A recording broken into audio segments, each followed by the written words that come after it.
एक वेळ डॉक्टर अब्दुलजी कलाम एका कोपऱ्यात बसून रडत होते. त्यांची बहीण जवळ आली. का रे दादा, काय झालं म्हणे, का रडतोयस? ताई, माझ्या शिक्षणाकरता माझ्याकडे पैसे नाहीत ग ताई. त्यावेळेस बहिणीने मागचा पुढचा विचार केला नाही. गळ्यातला दागिना काढला आणि डॉक्टर अब्दुलजीच्या हातात दिला. तर डॉक्टर अब्दुलजी कलाम रडायला लागले. ताई, मी जेव्हा मोठा होईल ना ताई, तेव्हा तुझा दागिना मी तुला वापस करेन. ताई रडली. अरे दादा, तू मला दागिना वापस करावा म्हणून मी तुला दिला नाही. माझं स्वप्न वेगळं आहे दादा. माझे स्वप्न एकच आहे. जो मी तुला दागिना दिला ना, त्या दागिन्यापासून तू मोठा होशील आणि या भारतातला, जगाच्या गळ्यातला दागिना तू बन.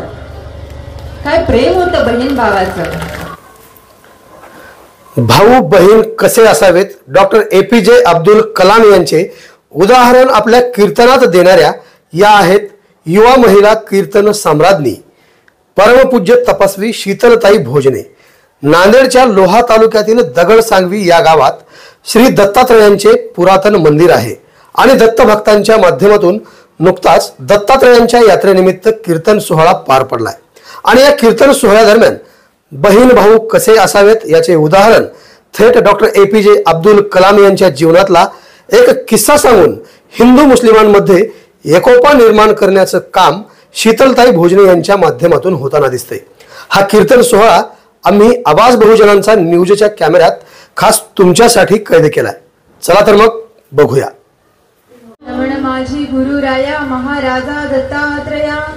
दत्तात्रयाच्या चरणी नतमस्तक होते आणि माझ्या कीर्तन रूपी सेवेला सुरुवात करते. गोपाला गोपाला देवनंदन गोपाला. गोपाला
महिला मंडळ नाश्ता नाही केलाय का?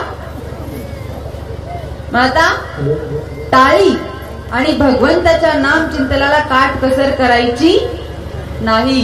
काला जर खायचा असेल तर नाम चिंतनाला कसर करायची नाही. पण एकदा जय जयकार करायचा आहे. गोपाल कृष्ण तुमचाच आवाज आला, त्यांचा कुठं आलाय? गोपाल कृष्ण. वा, धन्यवाद. गोकुळीच्या सुखा अंत पार नाही लेखा. गोकुळाच्या सुखाला अंतही नाही आणि पारही नाही.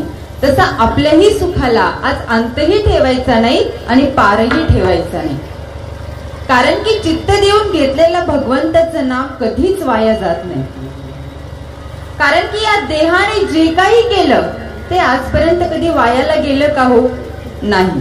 म्हणून काल्याच्या कीर्तनात बसून भगवंताच्या नामाने घेतलेली टाळी आजपर्यंत वाया गेलेली नाही. गेली का? तुम्ही म्हणाल कशावरून? गाईला घातलेला चारा, तुम्ही केलेलं अन्नदान, मंदिरात दिलेली देणगी, यात्रेत केलेली मदत आणि कीर्तनाच्या काल्याच्या कीर्तनात बसून भगवंताच्या नामाची घेतलेलं नाम आणि त्याच्या नावाने वाजवलेली टाळी आजपर्यंत वाया गेली नाही. म्हणून त्या भगवंताच्या नामाची टाळी तुमची वाजलीच पाहिजे. तुम्ही म्हणाल कशावरून घडेल? कारण की खरं सुखच याच्यामध्ये आहे. व्यायामाने प्राप्ती होते आरोग्याची, धनाने प्राप्ती होते संपत्तीची. तशी कीर्तनात बसून, काल्याच्या कीर्तनात बसून कीर्तन ऐकल्यानंतर प्राप्ती होते समाधानाची. मग ते समाधान आज आपल्याला इथं घ्यायचंय. आणि खरं समाधान कुठे आहे माहितीये का? या कीर्तनामध्ये, त्या भगवंताच्या नामचिंतनामध्ये खरं समाधान आहे.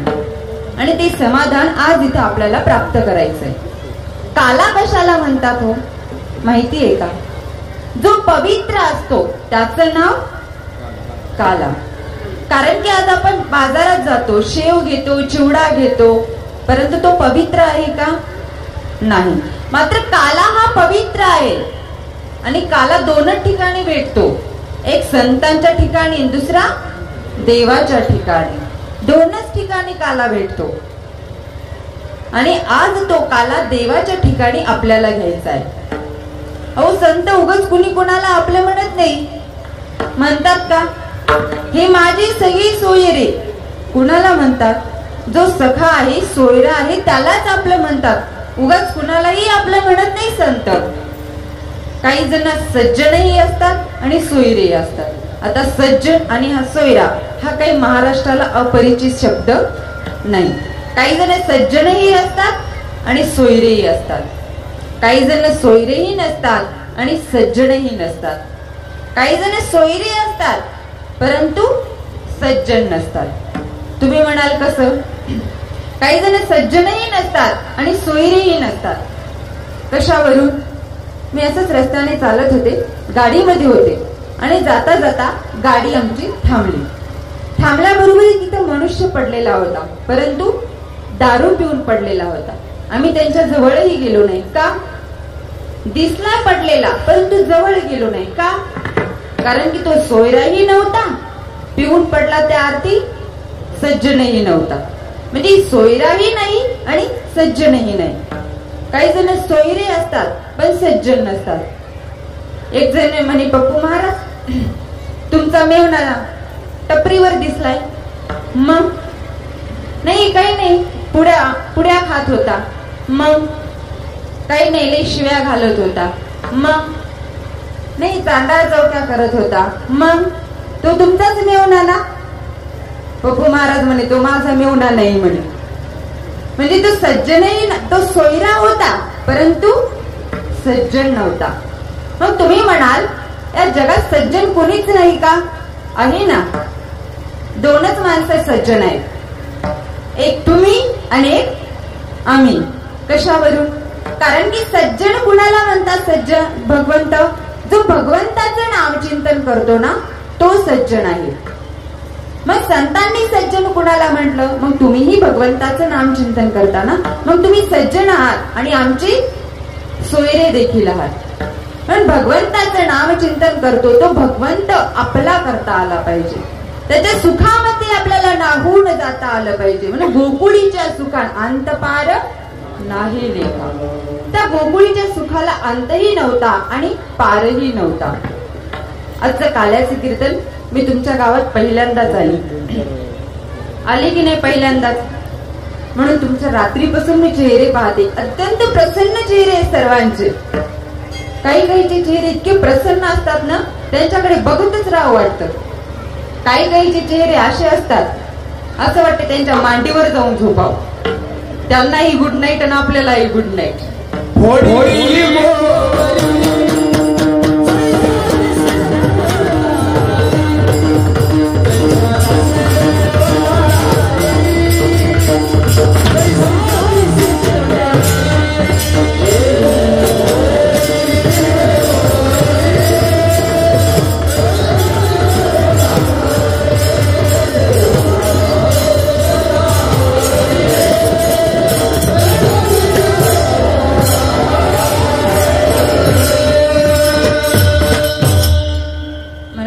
काल्याच्या कीर्तनात प्रसन्न बसायचं, कारण की त्या भगवंताला आपल्याला आणायचंय. खरंच तुम्ही भाग्यवान आहात की आज तुम्हाला या दगड सांगवीमध्ये काला भेटतोय. खरंच तुम्ही ती जन्माला आलात, भाग्यवान आहात. मीही भाग्यवान आहे, मलाही गावात यायला भेटलं आणि तो काला मला करायला भेटलेला आहे. आलात ना कधी दत्तात्रेयाच्या मंदिरामध्ये? आलात ना कधी दत्तात्रेयाच्या मंदिरामध्ये? मूर्ती समोर जर उभा राहिलात ना, नका सांगू हो तुमच्या अडचणी त्याला. आपल्या आयुष्यात किती अडचणी चालू आहेत, नका सांगू त्याला. फक्त त्या अडचणीला एवढंच सांगा, फक्त त्या अडचणीला एवढंच सांगा, आमच्या दगड सांगितल्या मंदिरातला दत्तात्रेय किती मोठा आहे. अहो त्या अडचणीला सांगा ना, आमच्या मंदिरातला देव किती मोठा आहे. आयुष्यात तुमच्या अडचणी येणार नाही. अहो विश्वास पाहिजे ना त्या देवावरती. होता ना त्या गोपाळाचा विश्वास भगवंतावरती होता, त्या राधेचा विश्वास भगवंतावरती होता, त्या मीरेचा विश्वास भगवंतावरती होता. राधा ही भगवंताची भक्त होती. राधा ही भगवंताची भक्त होती, जिच्या आयुष्याची सुरुवात कान्हा आहे ना, तिचं नाव राधा आहे. राधा शब्द कधी लिहिला का हो? जिने जीवनाचं समर्पण केलेलं आहे तिचं नाव राधा आहे. राधा शब्द लिहिताना रा पुढं द्यावा लागतो कान्हा, तिचं नाव राधा. धा पुढे उभा करावाच लागतो कान्हा, तिचं नाव राधा. असे भक्तांचा विश्वास त्या देवावरती होता. मीरेचा विश्वास भगवंतावरती होता, गोपाळांचा विश्वास भगवंतावरती होता. आता भूतलावरती प्रचंड असं घात चालला होता. आता सर्व साधू संतांनी ठरवलंय हा भ्रष्टाचार संपवला पाहिजे. म्हणून सर्व साधू संतांनी आता देवाकडे प्रार्थना करायला सुरुवात केली. यदा यदा हि धर्मस्य ग्लानिर्भवति भारत अभ्युत्थानं धर्मस्य तदात्मानं सृजाम्यहं परित्राणाय साधूनां विनाशायश्च दुष्कृतां धर्म संस्थापनार्थाय संभवामि युगे युगे.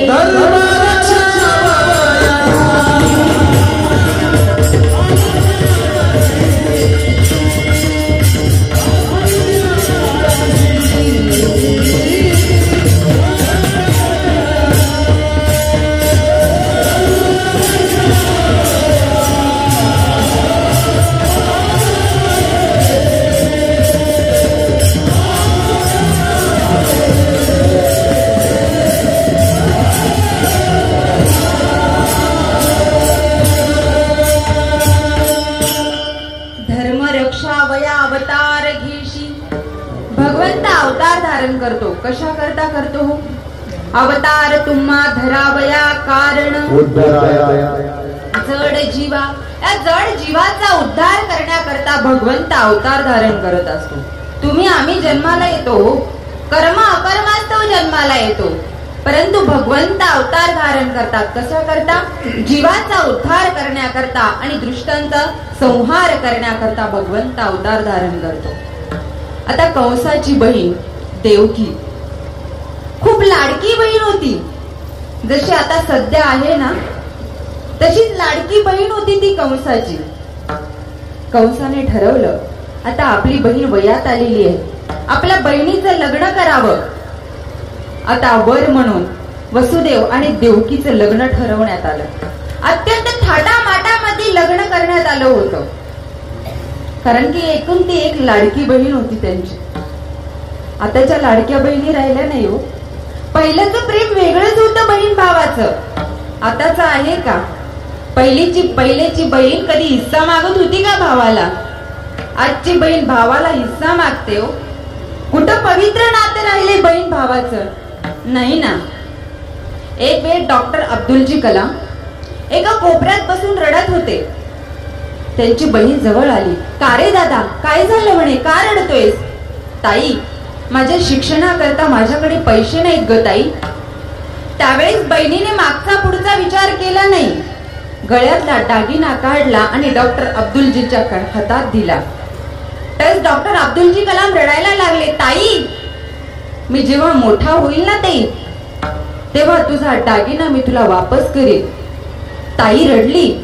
अरे दादा, तू मला दागिना वापस करावा म्हणून मी तुला दिला नाही. माझं स्वप्न वेगळं आहे दादा. माझे स्वप्न एकच आहे, जो मी तुला दागिना दिला ना त्या दागिन्यापासून तू मोठा होशील आणि या भारतातल्या जगाच्या गळ्यातला दागिना तू बन. काय प्रेम होतं बहीण भावाचं. आजची बहीण भावाला फोन करते रक्षाबंधनाच्या अगोदर, दादा काही ताकद असतील तर मी येते, नाही तर येणार नाही. काय बहीण भावाचं नातं होतं. आता वसुदेव आणि देवकीचं लग्न झालं आणि झाल्यानंतर रथात बसून आता वरात निघालेली आहे. वरात चालली असताना तेवढ्यात आकाशवाणी झाली. आकाशामध्ये कडकडाट अशी वीज चमकली आणि त्या विजेचा आवाज झाला आणि सांगू लागला, हे कंसा, हिच्या पोटी येणारा काळ तुझा मारणार आहे. आता काळ म्हटल्यानंतर कंसाला थरकाप सुटलेला आहे. कंसाला सुचत नाही आता काय करावं. आता आपला काळ जवळ आलेला आहे, काळ मला मारणार आहे, आता करायचं काय? शेवटी काळ होता तो. काळ म्हटला की सर्वांना थरकाप सुटतो की नाही? मी असंच एकदा कीर्तनात म्हटलं, इथं बसणारे सगळे मरणार आहेत. नाही बरं असं काही म्हटलं, फक्त इथं बसले सगळे मरणार आहेत. त्याच्यातली एक आजी उठली आणि जोरानं हसायला लागली. म्हटलं, आजी काय झालं? ती म्हणे, काही नाही ताई, म्हणे मी या गावचीच नाही म्हणे. काळ चुकतो का हो? या गावची असो किंवा नसो, परंतु आजपर्यंत काळ कुणाला चुकला का?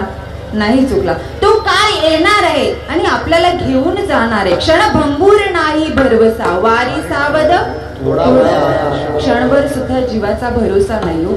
तो कधी काळ येईल आणि कधी घेऊन जाईल, माणसाला सांगता येते का? नाही. आता करायचं काय? कंसाला सुचत नव्हतं. कंसाने खडग काढलं आणि आता द्रोप त्या हिच्या देवकीवर उजारलं.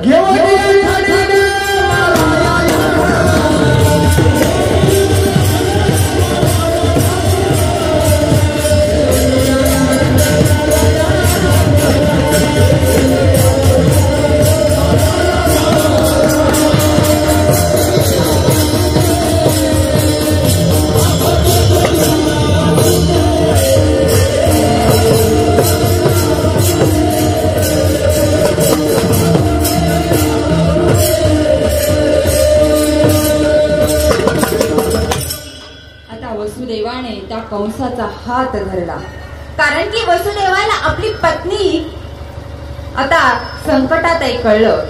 कारण की संकटामध्ये धावून आपला पतीच येतो की नाही. मुलाची पारख होते लग्नाच्या आधी, मुलीची पारख होते लग्नाच्या आधी, मुलाची पारख होते लग्न झाल्यानंतर. होते की नाही. बहिणीची पारख होते आपल्या वाटणीमध्ये आणि पतीची पारख होते आपल्या बायकोच्या आजारपणामध्ये. मुलगा लग्न झाल्यानंतर आपला राहील याची गॅरंटी आहे का हो? आहे का? नाही म्हणता म्हणजे नाहीच आहे. त्याची गॅरंटीच नाही लग्न झाल्यानंतर तो आपला राहील का म्हणून. राहिलीच नाही गॅरंटी. लग्न झाला की कधी तिच्या ताब्यात जातो सांगता येत नाही. अहो पहिलेचे बाप म्हणायचे माझा राजा लाखांना कमावतो पण मला पोसतो. आजचे राजे तसे राहिले नाहीत ना. पहिले धाकात होते बापाच्या, आता धाकात नाहीये. मुली सुद्धा धाकात नाहीत आज बापाच्या. कारण की पहिल्या जोड्या स्वर्गात जुळायच्या, आता वर्गात जुळायल्या. कोणाचा ताळाला मेळ नाही राहिला हो. आता राहिलाय का? अहो आता ओढणीचा जमाना गेला, क्रॉप टॉपचा जमाना आलाय. आज मुलीला खांद्यावरती ओढणी घेऊ वाटत नाही हो. ओढणी घेतली की तिला मुली चिडवतात, गावठा नाही तू काय ओढणी घेऊन फिरतेस. पण ताईंनो, मला तुम्हाला कीर्तनातून एवढंच सांगायचंय, तुम्ही ज्यावेळेस तुमच्या ओढणीची किंमत ठीक आहे 90-80 रुपये असेल, तुमच्या ओढणीची किंमत 90-80 रुपये असेल, परंतु ज्यावेळेस तुम्ही खांद्यावरती ओढणी घेताना त्यावेळेस तुमच्या बापाची किंमत लाखांना होते. इज्जत ठेवा. मातृत्व, नेतृत्व आणि दातृत्व करण्याचं काम आपण करत असतो. म्हणून आपल्या बापांची इज्जत आपल्या हातामध्ये. आज जमाना बदलत चाललाय हो. काठवट गेली परात आली. आता आजकाल बाहेरला काठवट बी माहित नाही, हाय का माहिती? काठवट गेली परात आली. पोरग म्हणते माईला तुझ्या हाताला चवच नाहीये, म्हणते की नाही? पोरग म्हणते माईला तुझ्या हाताला चवच नाही. आई म्हणते बावळ्या तू गप्प बस. तिच्या स्वयंपाक करण्यात आणि माझ्या स्वयंपाक करण्यात फरक आहे. ज्यावेळेस ती स्वयंपाक करते ना त्यावेळेस तिच्या पायाच्या अंगठ्याकडे लक्ष दे, अर्धे अंगठे त्या काठवटीत असतात. कुठून चव येणार आहे? आणि आता त्या द्रौपदीने आपला पदर त्या डोळ्याला लावला. देवकीने आपला पदर डोळ्याला लावला आणि रडत होती. तेवढ्यात आता कंस मारणार. त्यावेळेस वसुदेव म्हणतो माझ्या पत्नीला मारू नको, ठीक आहे, हिच्या पोटी येणारा काळ तुला मारणार आहे ना, मी तुला आणून देतो काळ. त्यावेळेस आमच्या पोटी जेवढी मुलं येतील तेवढी मी तुला आणून देईल. आता वसुदेवाला आणि देवकीला बंदीशाळेमध्ये बंद केलेला आहे. एका पाठीमागे दिवस चालले होते.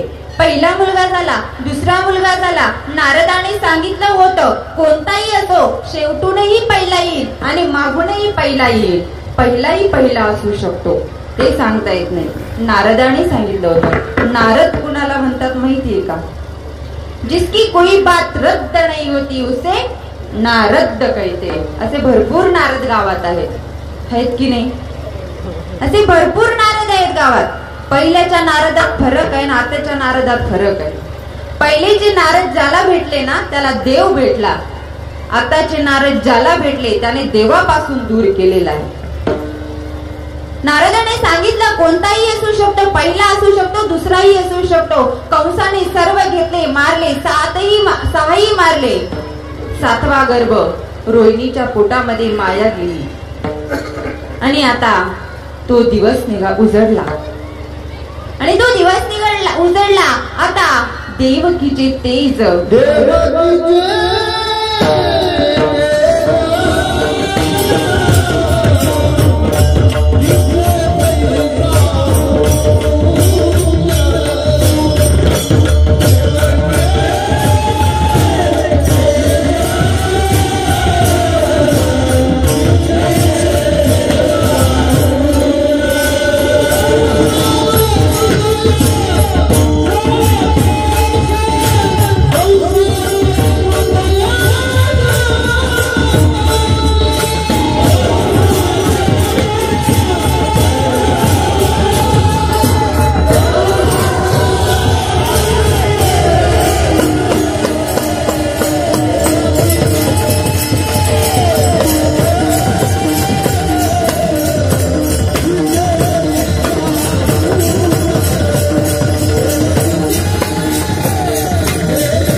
प्रसिद्ध भासे जैसा सूर्य, प्रचंड असं तेज त्या देवकीच्या चेहऱ्यावरती आलेलं होतं. का?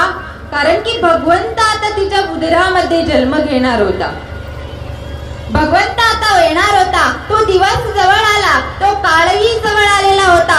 श्रावण महिना होता. अष्टमी तिथी होती. मध्यरात्री 12 वाजता भगवंताचा अवतार झाला. गोपाल भगवंताचा अवतार झाला. 8 वर्षाची मूर्त उभी राहिली आणि आता वसुदेवाने घट्ट मिठी मारली. सोडा सोडा जगतेठी. आता सोडा, त्याला लपवायचंय. आता कुठेतरी न्या लवकर त्याला. त्यावेळेस आता वसुदेवाने सांगितलं, देवा आता लहान व्हा, तुम्हाला न्यायचंय. माणसाला लहानही होता आलं पाहिजे. काल्याच्या कीर्तनातून काय घेऊन जायचंय? माणसाला लहानही होता आलं पाहिजे. देवालाही लहान व्हावं लागलं. तेव्हा कुठं देवाला देवाच्या बापा डोक्यावर बसता आलं. माणसाला आयुष्यामध्ये लहान होता आलं पाहिजे. या काल्याच्या कीर्तनात काय करायचं माहितीये का? काल्याच्या कीर्तनात काय करायचं? फक्त कृष्णाच्या चरित्राचा उच्चार करायचा आणि रामाच्या विचाराचा आचार करायचा आणि सर्वज्ञ श्री चक्रधर स्वामींच्या आचाराचा विचार करायचा. फक्त भगवंताच्या चरित्राचा उच्चार करायचा आहे आपल्याला, बरं का? आचार करायचा नाही. का करायचा नाही? कारण की भगवंताने 12 गाव अग्नी गिळला. तुम्हाला बिडीचा चटका लागला तर वरडता की नाही? भगवंताने 16,800 बायका केल्या होत्या. तुम्हाला एकीनच फासोळ्या उड्या पाडल्या. हो, दुसरीचा विचारच करू नका. चौकाच्या खांदीवर जावं लागेल तुम्हाला. म्हणून त्याच्या फक्त चरित्राचा उच्चार करायचा आहे, आचार करायचा नाही. आता भगवंताचा जन्म झालेला आहे. आता वसुदेवाने या टोपलीमध्ये कृष्णाला ठेवलंय आणि आता टोपली घेऊन कृष्ण निघालेले आहे. जाता जाता यमुना नदीने दर्शन घेतलं भगवंताचं. सर्व संकष्ट दूर होत चालले आणि आता कृष्ण म्हणतात वसुदेवाला, मला आता जन्म झालाय, मला आता इथं ठेवू नका.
गोकुळाला, मला गोकुळामध्ये ने. आणि वसुदेव आता गोकुळामध्ये भगवंताला घेऊन निघालेले.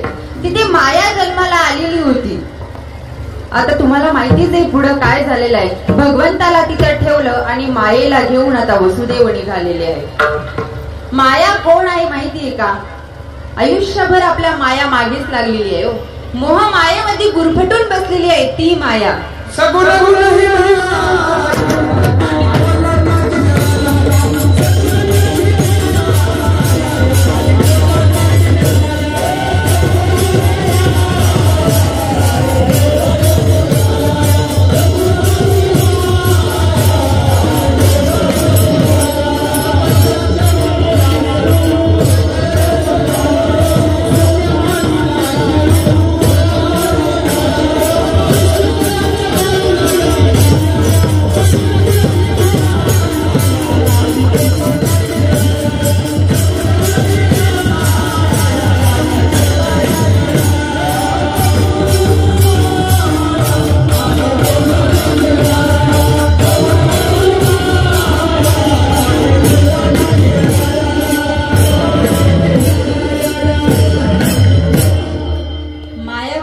माहिती का?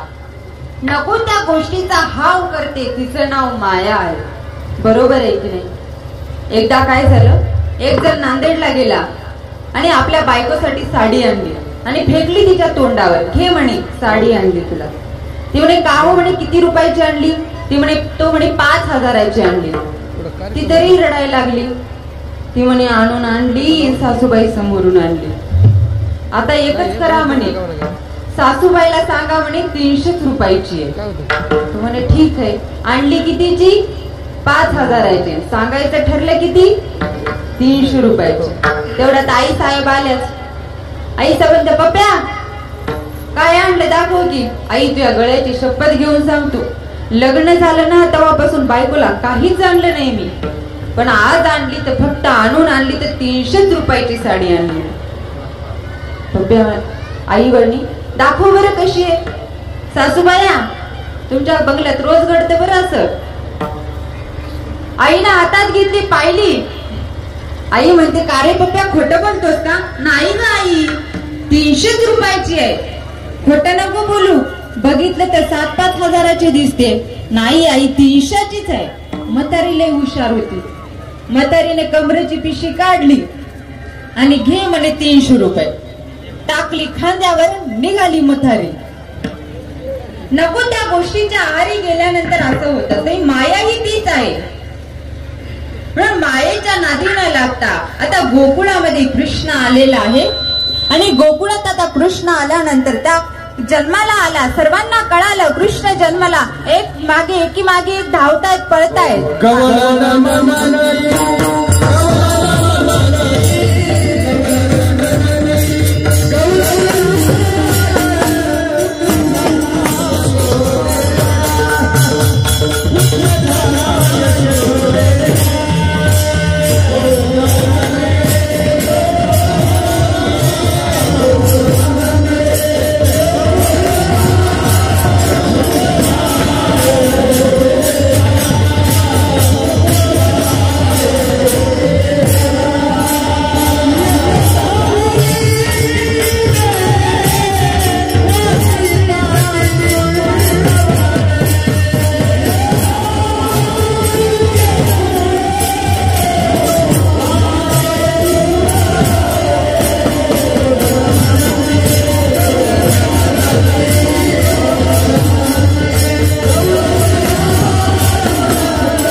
गाजावाजा झालाय.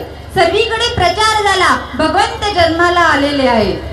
बाहेरला सांगावं लागत नाही प्रचार कसा करायचा. तुला म्हणून सांगते, अख्ख्या दगड सांगवीला आग लावून येते. तुला म्हणून सांगते आणि अख्ख्या दगड सांगवीला आग लावून येते. एवढा प्रचार करण्यात पुढे असतात. पण ते सर्वजण आनंदात नाचत आहे, भगवंत जन्माला आलेले आहेत. सर्वीकडे आनंदही आनंद झालेला आहे. किती आनंद झाला, किती सांगू मी सांगू कुणाला. आज आनंदी आनंद झाला, आज आनंदी आनंद झाला. किती सांगू मी सांगू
वरती करा आणि टाळी वाजवा.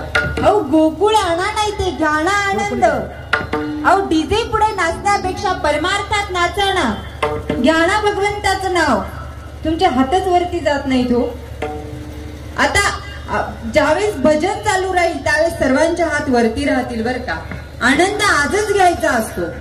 परत परत हा क्षण येत नाही. हा क्षण आज आपल्या डोळ्यात कैद करून ठेवायचा आहे आपल्याला. म्हणून आनंद घेता आला पाहिजे. आणि त्या गोकुळातही असाच आनंद झाला होता. सर्वीकडे आनंदही आनंद झाला होता. का आनंद झाला होता हे संत तुकोबा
आनंद घेता आला पाहिजे भगवंताच्या नामचिंतनाचा. महिला मंडळ लाईव आहे बरं. टाळ्या वाजवा. गोकुळीच्या सुखा अंत पार नाही लेखा. त्या गोकुळीच्या सुखाला अंतही नव्हता, पार नव्हता. का?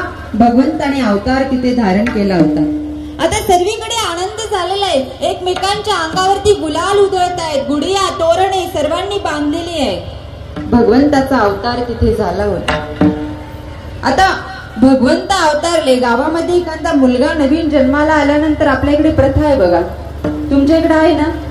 पाहायला जायची. जाताना पाहायला. मग पाहायला जाताना रिकाम्या हाताने जाता का? नाही जात. पहिला मुलगा जन्माला आला की पाहायला जातात. मग मी तुमच्या गावात पहिल्यांदाच आली. याही बाळाकडे जरा लक्ष असू द्या. 1 ग्राम सोनं जीवाला आराम. याही बाळाकडे लक्ष असू द्या जरासं. बाळाला पाहायला जाताना रिकाम्या हाताने जात नाही. सर्वजण भगवंताला भेटण्याकरता निघालेले आहेत. सर्व भगवंताला पाहण्याकरता आलेले आहेत. सर्व देवी देवतांचा वर्षाव तिथे चालू आहे. आता वसुदेव देवकी इकडे बंदी शाळेमध्ये आहेत. इकडे आता गोकुळाला सुखाला अंत नाही आणि पारही राहिला नव्हता. बाळकृष्ण नंदा घरी आनंदल्या नर नारी. तर नर नारीला आनंद झाला होता. एवढा आनंद झाला होता. त्या गावामध्ये एक आजीबाई राहायच्या. एक गवळण होती. नांदेड जिल्ह्यात एमएचच आहे ना? MS26. पण ती MS97च मॉडेल होतं. मतारी MS97च मॉडेल होतं. बाकी होत्यात MS16, MS17, MS18 बाकीच्या गवळणी. परंतु एक गवळण होती MS97ची गवळण होती. तिला कळालं नंद बाबाच्या घरी भगवंत जन्माला आलेला आहे. ती वेडी झाली, बेधुंद झाली. आता देवाला भेटायला जायचंय. मथारीनं आता मस्त मेकअप करायला सुरुवात केली. 8 दिवस आंघोळ करत नव्हती, मेकअप खराब होईल म्हणून. परंतु त्या दिवशी तिने मेकअप केलं. आणि मेकअप करून मस्त निघाली. मेकअप कसा केला?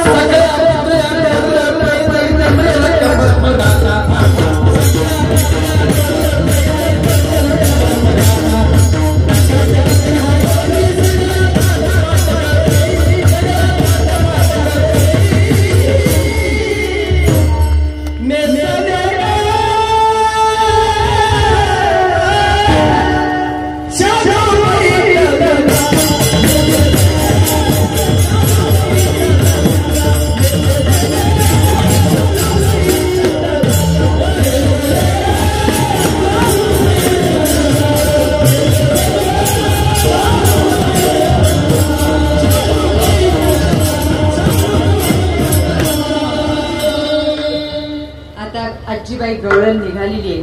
तिचं नाव होतं मालू. तिला वाटलं नेसू आपल्या लग्नातला शालू. आता पैठणचा शालू तिने नेसलेला आहे. मस्त चेहऱ्यावरती मेकअप केलेला आहे. बेधुंद झालेली, वेडी झाली होती भगवंताच्या भेटीला जाण्यासाठी.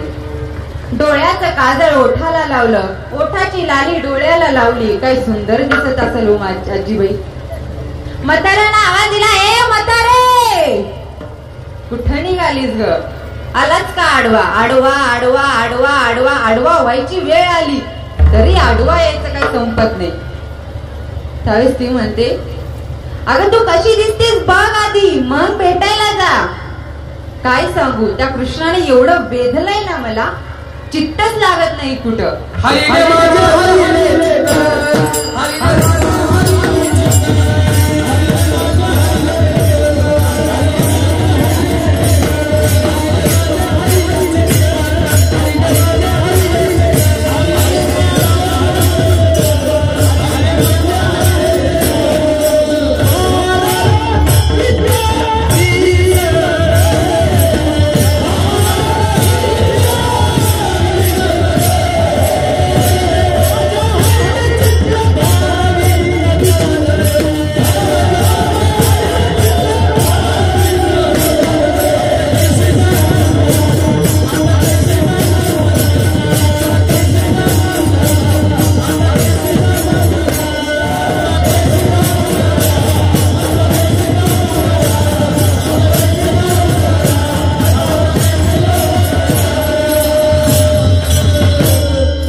भगवंताने चोरी केलेली आहे. कशाची केली आहे? कृष्ण यती चित्तानी यती कृष्णाने. ज्याने चित्ताची चोरी केली ना त्याचं नाव आहे कृष्ण. आता भगवंताने अनेक लीळा करायला सुरुवात केलेली आहे. भगवंताने अनेक दैत्यालाही मारलं, पुतनाही मारली. काल्याच्या कीर्तनातून घेता येत असेल तर घेऊन जा. जे वरून बदलतं ना त्याला देवाकडे जावं लागतं. जे वरून बदलतं त्याला देवाकडे जावं लागतं. आणि जे आतून बदलतं देव त्याच्या घरी जातो. तसंच झालं ना. कुमच्या माता आतून बदलली, देवाला तिच्या घरी जावं लागलं तिने. देवाला तिच्या घरी जावं लागलं. म्हणून माणसाला बदलता आलं पाहिजे. बदलता येईल ना तेव्हा त्या भगवंताकडे आपल्याला जाता येईल. भगवंताने अनेक लीळा केला. शक्तासुराला मारलं. मांबळ भट्टाची प्रचिती आपण पाहिलेली आहे. आता भगवंत हळूहळू रांगायला लागले. कसे रांगायला लागले?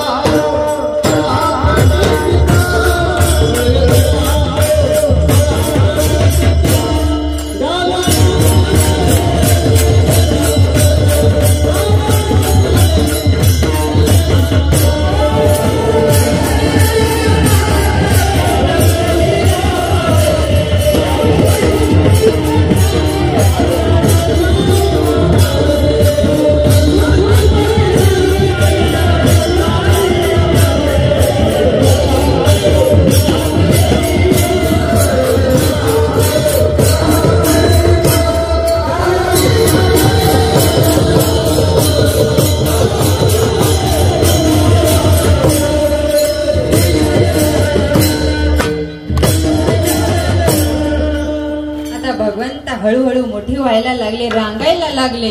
भगवंताच्या खोड्या सुरू झालेल्या आहेत. आता भगवंताने चोरी करायला सुरुवात केली. भगवंताची चोरी वेगळी. आपल्या चोऱ्या कीर्तनात सांगायसारख्या नसतात हो. एकदा का गावात कीर्तनाला गेले. एका माणसाच्या गळ्यात माळ पाहिली मी. म्हटलं काय सज्जन आहे, काय भगवंताच्या भक्तीमध्ये तल्लीन झालेला आहे. अचानक त्याच्या घरी मला चहा प्यायचा योग आला. त्यांच्या धर्मपत्नीला म्हटलं का हो, तुमचा पती खूप धार्मिक आहे, खूप सज्जन दिसतोय. त्यांची पत्नी म्हणे ताई, त्यांच्या गाठीवरही जाऊ नका आणि त्यांच्या सज्जनपणावरही जाऊ नका. कीर्तनात गेली की रोज नवी चप्पलची जोड घेऊन येतात म्हणे. ह्या त्यांच्या चोऱ्या आहेत. भगवंताने अशा चोऱ्या नाही केल्या. भगवंताने चोरी केली, चित्ताची चोरी केलेली आहे. आपल्या चोऱ्या कीर्तनात सांगायसारख्या नसतात. आता भगवंत हळूहळू मोठे व्हायला लागले, चोऱ्या करायला लागले. आता गवळणीच्या सर्व गवळणी आता यशोदे मातेकडे येतात आणि यशोदे मातेला म्हणतात तुझ्या कृष्णाला सांग.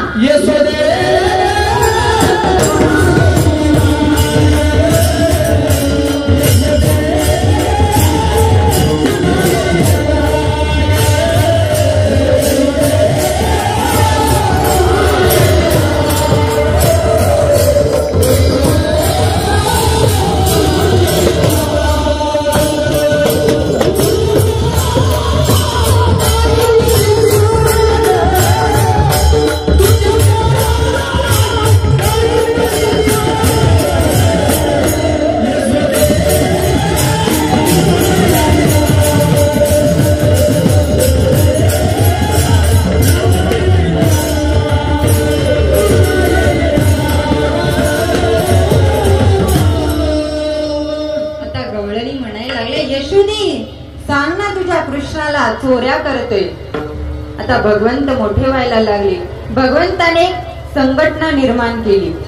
संघटनेचं नाव होतं अखिल भारतीय माखन चोर संघटना.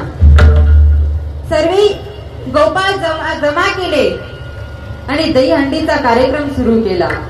जगाच्या 365 दिवसामध्ये एकच तो असा दिवस आहे, आपले मराठी त्याच दिवशी म्हणतात तू वरी चढ, तूच वरी चढ, त्याच दिवशी म्हणतात. अन्यथा पाय ओढायची कामं करतात ना. आता भगवंताने सुरू केलं. आता भगवंताने संघटना निर्माण केली होती, अखिल भारतीय माखन चोर संघटना. सर्व गोपाळ जमा झाले.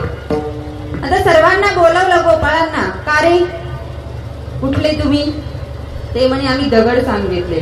बर, मग मला सांगा, तुमच्या गावात गायी आहेत, गोठे आहेत, म्हशी आहेत, एवढं दूध आहे, मग तुम्ही का कीर्तन करताय सारख्या? तुम्ही का कीर्तन करताय सारखे दिसतात? सगळे अखिल भारतीय काडी पैलवान संघटना इथं आले तेव्हापासून सगळे तसेच दिसत आहेत, पप्पू महाराज सोडले तर. आता म्हणायला लागले. तेवढ्यात गोपाळ सांगायला लागला. तेवढ्यात पेंदा धावतच आला. थांब थांब थांब कृष्णा, मी थांबतो तुला. कृष्णा बोबडा बोलायचा. थांब कृष्णा, मी थांबतो. गलबल आहे त्याला ती. काय गडबड आहे सांग. कृष्णा, काय होतं माहितीये का, दूध जातं देलीला आणि ताक आमच्या धेलीला. करायचं काय? कृष्ण म्हणे काहीच करायचं नाही, तुम्ही आता माझ्या मागे यायचं.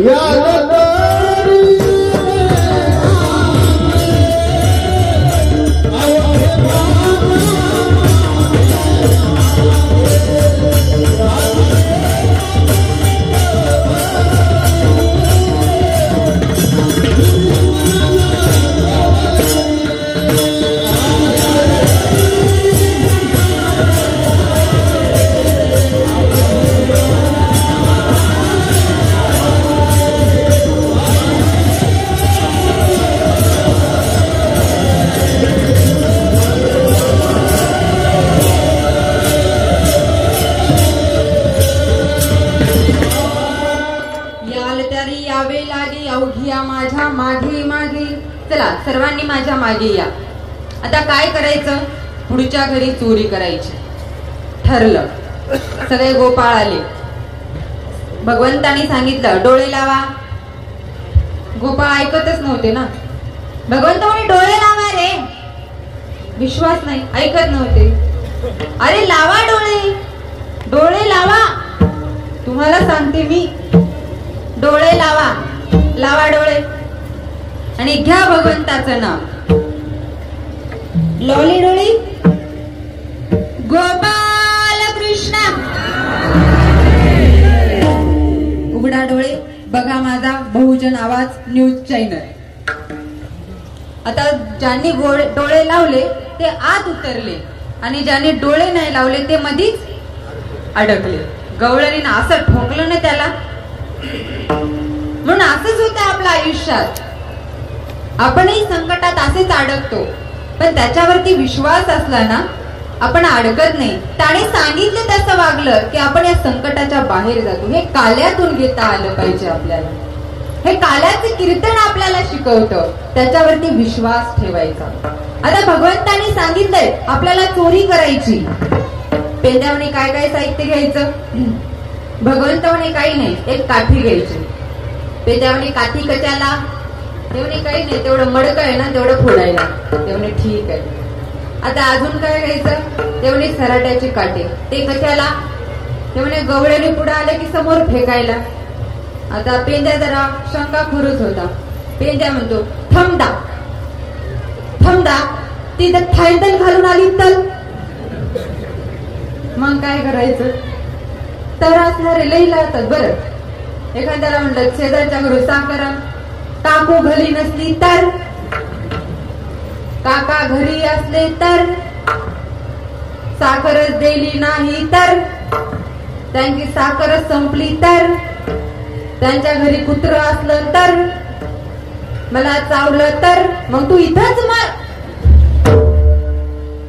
हे तर लावणारे जास्त असतात। आता त्यांची चोरी वाढत चाललेली होती, एका मागे एक चोऱ्या करत होत्या।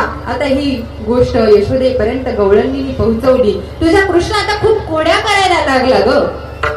आता यशोदेने ठरवलं आता कृष्ण खरंच खोड्या करतोय, मग आता ठरवलं याला शाळेत टाकायचं। पहिलीची शाळा कोणती होती, गुरे चालणे, गाई चालणे, इंग्लिश मीडियम नव्हती, गाई चारणं। ठरवलं आता कृष्णाला वनात पाठवायचं, गाई चारवायच्या।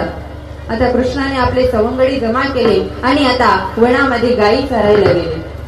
गाई चारल्या आणि चारल्यानंतर तिथे खेळ चालू झाला त्यांचा, अबक दुबक ते खेळ।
आता सर्वांनी खेळ खेळून दमले आणि आता ठरवलं आता आपल्या आपल्या शिदोऱ्या सोडायच्या आणि खायच्या। खांदी भार पोटी भूक। आता सर्वांनी आपल्या शिदोऱ्या सोडल्या आणि आता खायला सुरुवात केली. तेवढे सोडले आणि खायला सुरुवात करणार तेवढ्यानी विचार केला, हा कृष्ण मोठ्याच्या घरचा, आपण लहाने घरचे, हे कृष्ण खाईल का आपलं? अहो कृष्णाने हेच शिकवलं. काला काय शिकवतो? एकत्रितकरण. त्याला काला म्हणतात. कारण की ज्यावेळेस आपण सर्वजण एकत्रित येतो ना, त्याचंच नाव काला आहे. आज ऊंच नीच काहीच नाही तिथे भेद, तिथे काहीच भेद नाही. तिथे कोणी मोठा आहे कोणी लहान आहे काहीच नाहीये. जो माझा आहे ना तोच माझा भक्त आणि तोच काला आज आपल्याला इथे करायचा आहे. असा सुंदर काला भगवंतांनी त्या गोकुळामध्ये यमुनेच्या तीरामध्ये केला. सर्वांची जेवण झाले, सर्वांची भूक भागली आणि आता ठरवलं सर्वांनी आता यमुनेच्या नदीमध्ये हात धुवायचे. त्यावेळेस कृष्ण म्हणतात, त्या नदीमध्ये हात धुवू नका, स्वर्गीचे लोक मत्स्य रूपामध्ये येऊन तिथे प्रसाद घेतील. एवढा महत्व त्या प्रसादाचं होतं काल्याच्या. तो ब्रह्मादिकाला सुद्धा दुर्लभ आहे. तो प्रसाद काल्याचा प्रसाद आहे आणि आज तुम्ही भाग्यवान आहात की तुम्हाला तो प्रसाद अगदी मिळतो. द्वापारीचा कृष्ण कलयुगात पाहिला. कलियुगात सुद्धा काला झालेला आहे, माहितीये का? लिंगाव या ठिकाणी सर्वज्ञ श्री चक्रधर स्वामींनी सुद्धा काला केलेला आहे. त्याही काल्याचे अपार महत्व आहे. असा सुंदर काला आज आपल्या गावामध्ये संपन्न झालेला आहे आणि त्या गोकुळाच्या सुखाला अंतही राहिला नव्हता, पारही राहिला नव्हता आणि एवढा छंद लागला होता. हे संत तुकोबार अभंगाच्या शेवटच्या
भगवंताने सर्वांचं मन वेधून घेतलेलं आहे.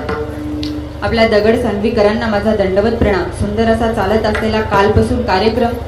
खरंच आज हा जी डोळा, हा जी नयनी, तो आज दर्शन भगवंताचं झालं. काय सुंदर गावात वाटलं हो आल्यानंतर. खरंच वाटलं या दगड सांगवीमध्ये गोकुळच आहे.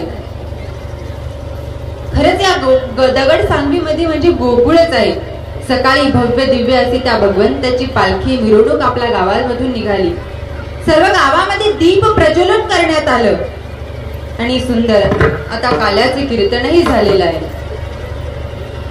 इथून जर काही घेऊन जाता आला असेल ना या कीर्तनामधून, मला तरुण मंडळींना सांगायचं, सर्वांसोबत चांगलं राहा, गोड बोला, प्रामाणिक राहा. तरुण मंडळीला एकच सूचना द्यायची मला, तुम्ही तुमच्या आयुष्यात चमकत राहा. अनंत साप आपल्या मागे लागलेले. एक काजवा चमकत होता, त्याच्या पाठीमागे साप लागला. काजवा पुढे धावतोय, साप मागे धावतोय. त्यावेळेस काजवा सापाला म्हणतो, का रे सापा, का माझ्या मागे लागलास? ना तुझ्या आदात ना तुझ्या मदात ना तुला काही केलं नाही, काही म्हटलं, का माझ्या मागे फिरतोय, का मला गिळायला टपलायस? त्यावेळेस साप म्हणायला लागला, तू चमकतो ना, त्याचा त्रास मला होतोय. हा असंच असतं, कितीतरी साप आपल्या मागे लागतात.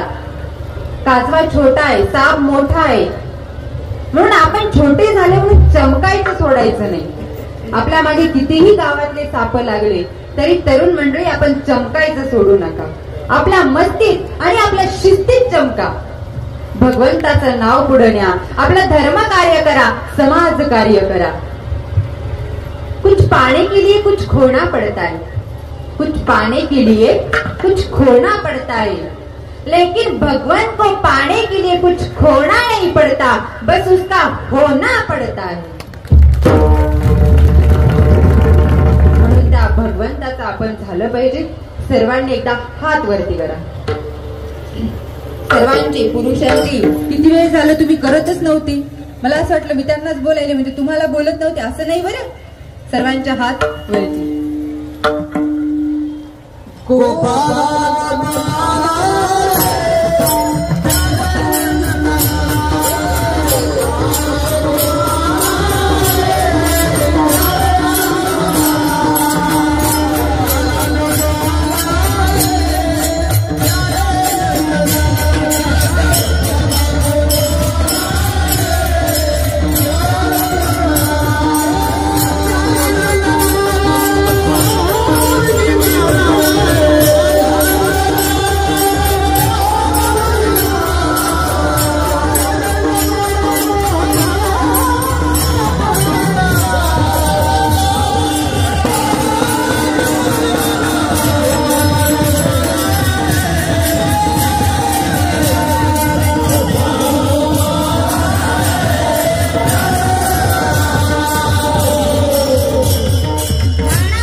झालेली सेवा मला ज्यांनी अतिशय सुंदर अशी साथ दिली असे गायनाचे सम्राट पप्पू महाराज, त्यांचेही मनपूर्वक आभार मानते. त्यांच्यासाठी एकदा सुंदर टाळ्या वाजवा. काय आवाज आहे त्यांचा. खरंच सर्वे. तसे त्यांच्या शेजारी असलेले महाराज गोविंद महाराज, त्यांच्यासाठी त्यांचेही मनपूर्वक आभार मानते. त्यांच्यासाठी एकदा सुंदर टाळ्या. तसेच सर्व टाळकरी, विनेकरी, मृदुंगाचार्यासाठी त्या विशेष टाळ्या वाजवा.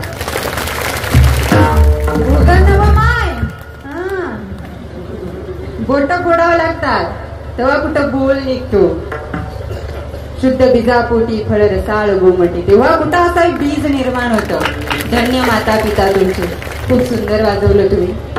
सुंदर असं माझ्या कीर्तनातून माझे कीर्तन आज जगापर्यंत पोहोचवण्याचे जे काम करत आहेत असे आवाज बहुजनांचा न्यूज चॅनल यांचेही मी मनपूर्वक आभार मानते. तसेच माझा आवाज तुमच्यापर्यंत पोहोचवला सुंदर साऊंड सिस्टीम आहे त्या दादांचेही मनपूर्वक आभार मानते. तसेच ज्यांचं मंडप डेकोरेशन आहे त्यांचेही मनपूर्वक आभार मानते. तसेच माझं कीर्तन इथे बसून ज्यांनी श्रवण केलं अशा माझ्या तपस्विनी आया त्यांचेही मनपूर्वक आभार मानते. तसेच बाहेर गावून आलेले सर्व वासनिक सद्भक्त मंडळी त्यांचेही मनपूर्वक आभार मानते. यात्रेसाठी आलेले हौशी नवशी गौशी त्यांचेही मनपूर्वक आभार मानते. सर्व लेखी बाळींचेही मनपूर्वक आभार मानते. व तसेच जे कीर्तनाला यायचं होतं पण इच्छा नव्हती घरी बसून आहेत त्यांचेही मनपूर्वक आभार मानते. फक्त बुंदीपुरते येणार आहेत त्यांचेही मी मनपूर्वक आभार मानते. आज ज्यांची पंगत आहे त्यांच्यासाठी एकदा विशेष टाळ्या वाजवा. त्या जगामध्ये सर्वात काय चांगलं असेल तर अन्नदान आहे. अन्नदान हे सर्वात श्रेष्ठ दान आहे. आमच्या सर्वज्ञ श्री चक्रधर स्वामींनी सुद्धा सांगितलंय अन्नदान हे सर्वात श्रेष्ठ दान आहे. म्हणून आज ज्याची पंगत आहे त्यांचेही मी मनपूर्वक आभार मानते. व तसेच माझ्या गुराई इथे बसून माझे कीर्तन ऐकतायत त्यांचेही मी मनपूर्वक आभार मानते.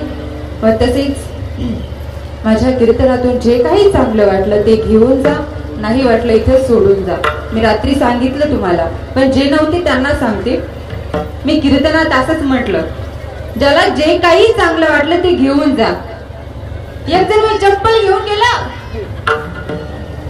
कीर्तन झाल्यावर मग सांगितलं, आयोजक संयोजकाला बोलवलं की चप्पलच सापडेना. मग कार्यकर्त्याने सांगितलं, ज्यांनी कुणी ताईची चप्पल नेली त्यांनी लवकरात लवकर घेऊन या. आली ना म्हातारी चप्पल घेऊन. म्हटलं का हो आजी, चप्पल का बरं नेली? तेवढे ताई तुम्हीच तर म्हटल्या होत्या कीर्तनात जे काही चांगलं वाटलं ते घेऊन जा, पण तुम्ही असं काही करू नका. आपल्या चप्पलच घालून जा. फक्त इथे जे काही ज्ञान चांगलं वाटलं, जे काही श्रवण केलं तेच घेऊन जा. आणि माझी काही चूक भूल झाली असेल तर आपल्या लेकीसारखी माफ करा. आणि झालेली सेवा मी माझ्या श्रीकृष्णाच्या चरणी समर्पित करते.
सर्वांना जाग्यावरच या ठिकाणी काल्याचा प्रसाद देण्यात येणार आहे. कोणी जाग्यावर आरती झाल्याशिवाय देऊ नका. अतिशय भव्य आणि दिव्य स्वरूपामध्ये 1 लक्ष दीप उत्सवामध्ये साधू संतांच्या उपस्थितीमध्ये सद्भक्तांच्या सहकार्याने प्रतिवर्षी होत असणारा हा यात्रा उत्सव आज या ठिकाणी संपन्न होत असताना आजच्या कार्याचे कीर्तनकार परमपूज्य तपस्विनी शीतलताई भोजने अतिशय कमी वयामध्ये त्यांच्या अमृतवाणीतून आजच्या संत शिरोमणी जगद्गुरु तुकाराम महाराज यांच्या अभंगवाणीतील आजच्या श्रीकृष्ण महाराजांच्या गोपाल कार्याचा हा अभंग घेऊन दातृत्व, मातृत्व आणि पुत्रत्व हे तिन्ही गुण त्यांनी सांगण्याचा प्रयत्न केला. त्याबद्दल ग्रामस्थ मंडळी यांच्या वतीने त्यांना साष्टांग दंडवत. काल रात्रीपासून आजपर्यंत हरिभक्त पारायण गायनाचार्य सुधीर महाराज पैशीकर, हरिभक्त पारायण पप्पू महाराज पोळे रामतीर्थकर, हरिभक्त पारायण विनायक महाराज रायवाडीकर, हरिभक्त पारायण पोलीस पाटील वाघदरा, हरिभक्त पारायण धारबा पाटील वाघदरा, हबाप मदंगाचार्य शिवराम पाटील हद्दळे अतिशय कमी वयामध्ये मदंगाचार्य शिवानंद आनंद निर्माण करणाऱ्या फोटोच्या माध्यमातून असा शिवानंद तळेगावकर यांचे या सर्वांचं साधू संतांचं सर्व टाळकरी वारकरी कदमवाडीतून आलेले सर्व टाळकरी, मगरी सांगलीतून आलेले टाळकरी, चोंडीतून आलेले टाळकरी, बोरीतून आलेले टाळकरी, दगड सांगलीतून आलेले सर्व सहकारी या सर्वांचं ग्रामस्थ मंडळी यांच्या वतीने साष्टांग दंडवत आभार.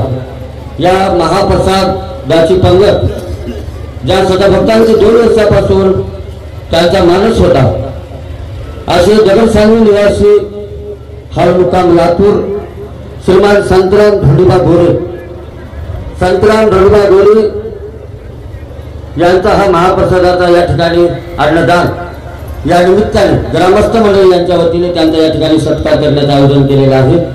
मी संतराम धोंडीबा गोरे यांना विनंती करतो की त्यांनी या ठिकाणी आईच्या हातून आपण आपला सत्कार स्वीकारावा। श्रीमान संतराम धोंडीबा गोरे पुढच्या वर्षीच्या काल्याची पंगत दगडसांग ग्राम भूषण पुरस्कार प्राप्त प्राचार्य केरबा पाटील भाजगे ज्यांची तिसरी पंगत काल्याची तिसरी पंगत घेणारे सदभक्त दगडसांग ग्राम भूषण पुरस्कार प्राप्त अतिशय गुणवंत प्राचार्य केरबा विठ्ठलराव पाटील भाजगे यांनी पुढच्या वर्षीची पंगत घेण्यासाठी आपण पुढे यावं। आईच्या हातून आपण आपला सत्कार स्वीकारावा। यावर्षीचा महाप्रसाद श्रीमान संतराम धोंडीबाजी गोरे या सदभक्तांच्या वतीने आताचा हा महाप्रसाद या ठिकाणी देण्याचं काम अतिशय सदविवेक बुद्धिमत्तेतून त्यांनी या ठिकाणी केलेला आहे। त्यांचा आईच्या हस्ते या ठिकाणी सन्मान होत आहे। पुढच्या वर्षीचा महाप्रसाद इकडे बघा, इकडे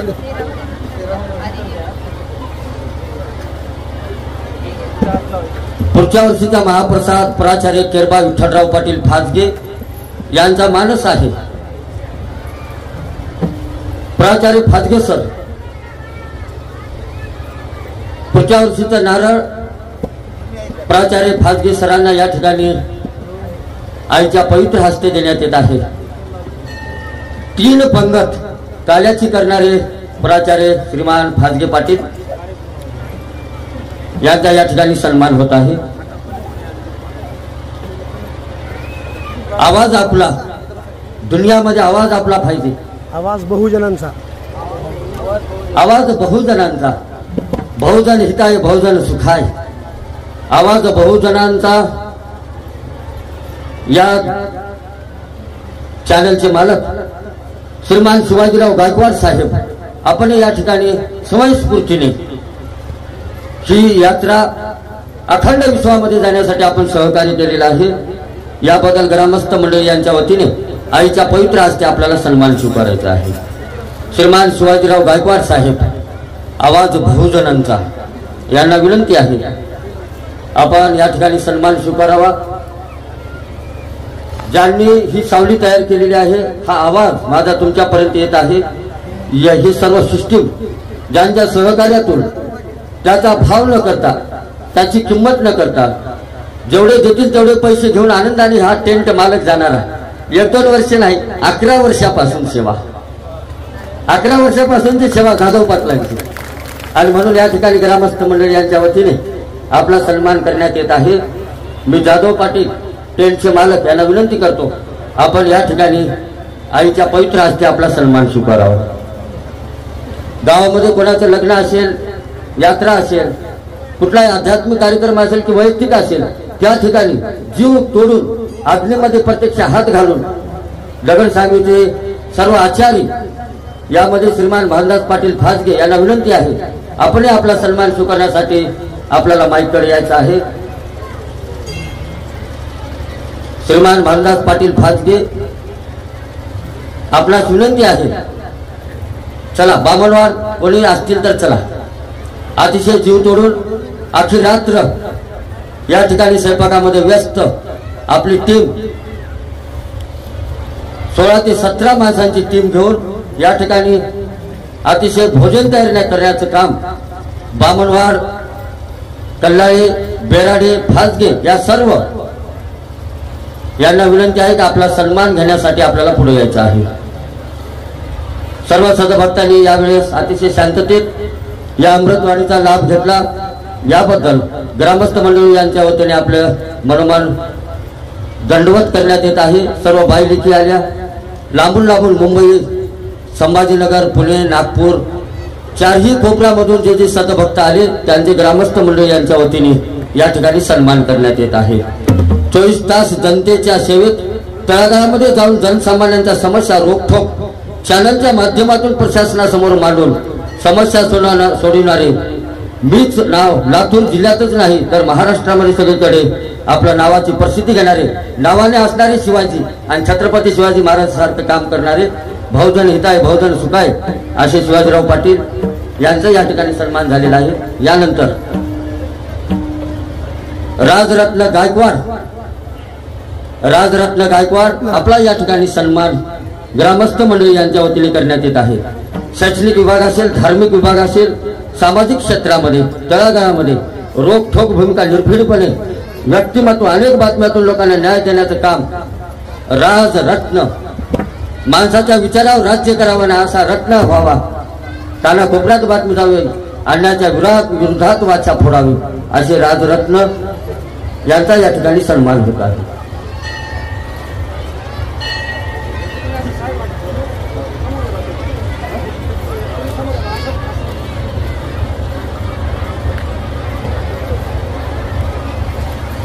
या ठिकाणी आपल्या दगड सांगलीचे एक नवनिर्वाचित उद्योजक सोनू पाटील फाजगे, सोनू केरबा पाटील फाजगे एक नव उद्योजक पुणे महानगर मध्ये ज्यांचं नाव अग्रक्रमाने घेण्यात येत आहे असे नवे उद्योजक सोनू पाटील फाजगे यांना विनंती करण्यात येत आहे।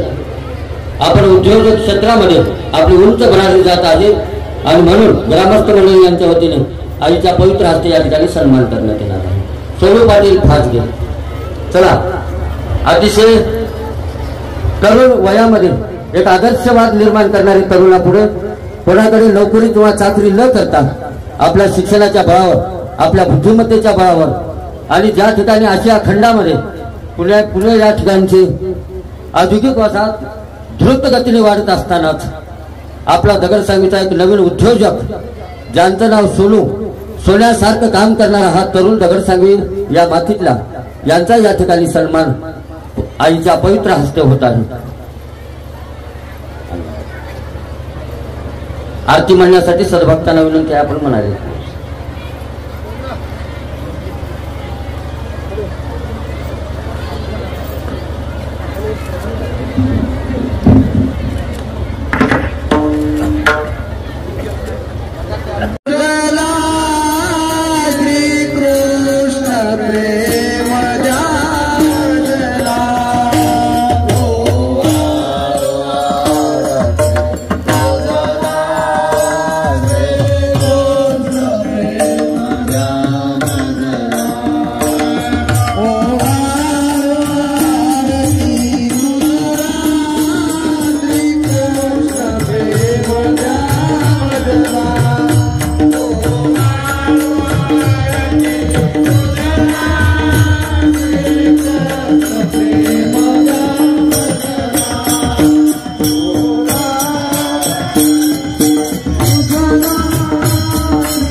महाराज की जय।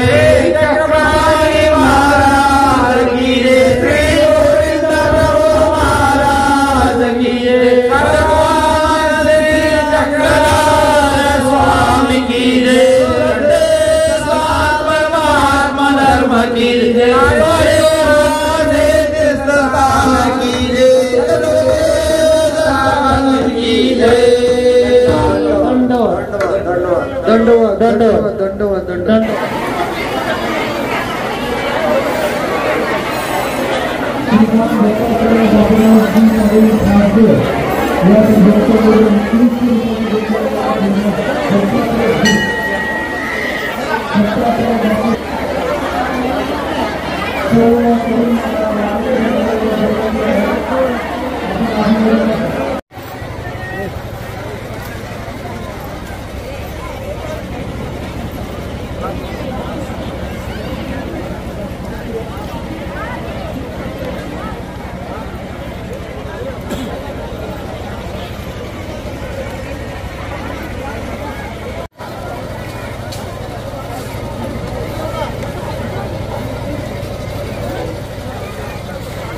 त्याला पेपराकडे सर्व तरुण मंडळी भावी झाल्या तिथे थांबू देऊ नका वाढ करायला खूप मोठी पद्धत आहे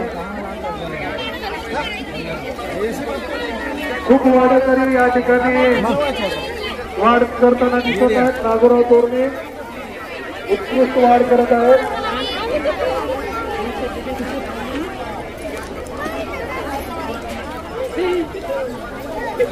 गावातील सर्व तरुण मंडळी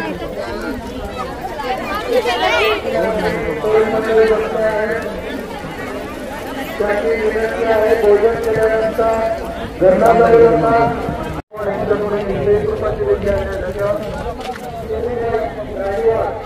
आजचा काल्यानिमित्तानं झालेला कीर्तन रूपी सोहळा कीर्तन रूपी सेवा मानभाऊ पंथातील कीर्तन सम्राज्ञी परमपूज्य तपस्विनी शीतलताई भोजरे यांच्या रसाळवाणीतून हा जो कीर्तन रूपी सोहळा पार पडलेला आहे हा सोहळा आपल्याला वारंवार पाहण्यासाठी कधीही पाहण्यासाठी आवाज बहुजनांचा या न्यूज मीडियाचा आपल्याला वापर करायचा आहे त्या चॅनलला सबस्क्राईब करायचा आहे त्या चॅनलला लाईक करायचं आहे या चॅनलद्वारे आपल्याला वेगवेगळ्या प्रकारची माहिती शैक्षणिक राजकीय सामाजिक धार्मिक सर्व माहिती या मीडियाद्वारे आपल्याला मिळणार आहे त्यांनी आपल्या या यात्रेनिमित्ताने या ठिकाणी येऊन आपल्या या कीर्तन रूपी सोहळ्याचा यात्रेचा आपल्याला त्यांनी लाईव्ह दाखवलेला आहे त्याबद्दल दगडसांगवी नगरीच्या वतीनं या मीडियाचं पुन्हा एकदा आम्ही सर्व दगडसांगवी नगरीच्या वतीने त्यांचे आभार मानतो धन्यवाद आवाज बहुजनांचा